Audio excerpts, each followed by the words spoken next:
Halo semua, perkenalkan nama saya Catherine Angelim, bersama Bapak Monty P. Satyadharma dan Bapak Untung Subroto. Pada video ini, saya akan membahas mengenai kecemasan evaluatif dan apa yang dapat dilakukan untuk mengatasi kecemasan tersebut. Apa kamu pernah merasa cemas ketika harus tampil di depan umum? Cemas ketika mengerjakan ujian? Atau mungkin cemas ketika harus mempresentasikan materi? Pada dasarnya, perasaan cemas merupakan emosi yang normal dalam kehidupan sehari-hari. Faktanya, pada tingkat yang wajar, kecemasan dapat membantu individu mempersiapkan diri agar dapat tampil dengan baik. Akan tetapi, terkadang kecemasan ini dapat menjadi berlebihan dan mengganggu performa individu. Hal ini disebut dengan kecemasan evaluatif. Kecemasan evaluatif merupakan sekumpulan respon kognitif, fisiologis, dan perilaku yang disertai kekhawatiran tentang kemungkinan konsekuensi negatif dari kegagalan pada ujian atau situasi evaluatif yang serupa. Kecemasan ini biasanya muncul saat individu percaya jika tuntutan ujian atau situasi ujian membebani atau melebihi kemampuan intelektual, motivasi, dan kemampuan sosial yang mereka miliki. Individu dapat memiliki kecemasan evaluatif dikarenakan memiliki keterampilan yang buruk, kemampuan intelektual yang rendah, kurang mempersiapkan diri, gagal memenuhi harapan sosial, takut akan hukuman orang tua, atau memiliki kecenderungan perfeksionis untuk melampaui batas dan merasa tidak puas dengan nilai yang kurang sempurna.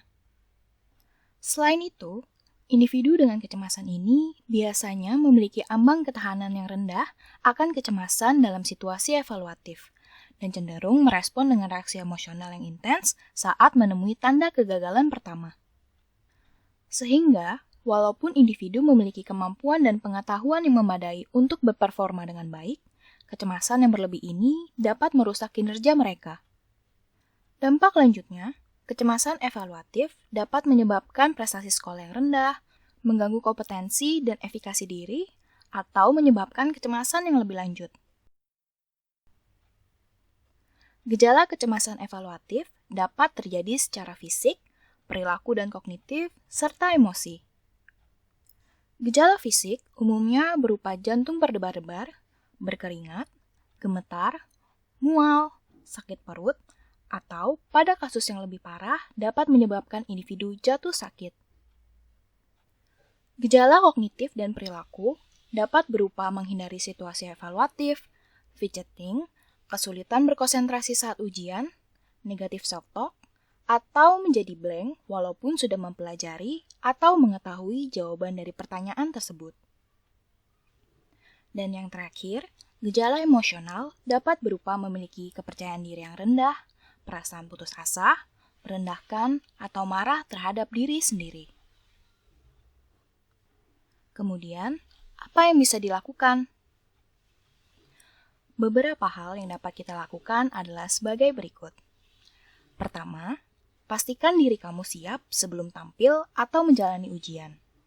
Hal ini dapat kamu lakukan dengan latihan atau mempelajari materi yang akan dibawakan dari jauh hari.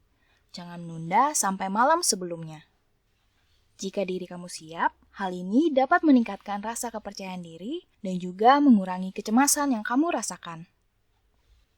Kedua, jangan lupa memperhatikan kondisi kesehatan seperti makan makanan bergizi dan tepat waktu, olahraga, dan terutama tidur yang cukup. Hal ini dapat membuat tubuh kita dalam kondisi prima sehingga dapat membantu untuk meningkatkan daya ingat dan konsentrasi. Ketiga, kita juga bisa mempersiapkan diri secara mental, seperti misalnya datang ke tempat ujian lebih awal agar dapat menyesuaikan diri dengan kondisi ujian dan mereview materi. Fokus dengan apa yang dilakukan dan jangan mengkhawatirkan komentar-komentar negatif dari siswa atau peserta lain. Selain itu, kita juga dapat berusaha menghindari dorongan untuk ingin menjadi sempurna dan terus-menerus merenung pada kegagalan di ujian sebelumnya. Ingat, semua orang melakukan kesalahan, dan hal tersebut wajar adanya. Jika kamu mulai merasa khawatir atau cemas saat mengerjakan ujian, Coba tarik nafas yang dalam melalui hidung dan keluarkan dari mulut.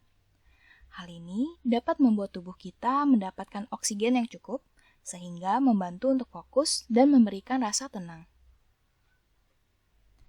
Kecemasan evaluatif memang dapat menyebabkan stres dan membuat kita tidak nyaman. Akan tetapi, kondisi ini dapat ditangani.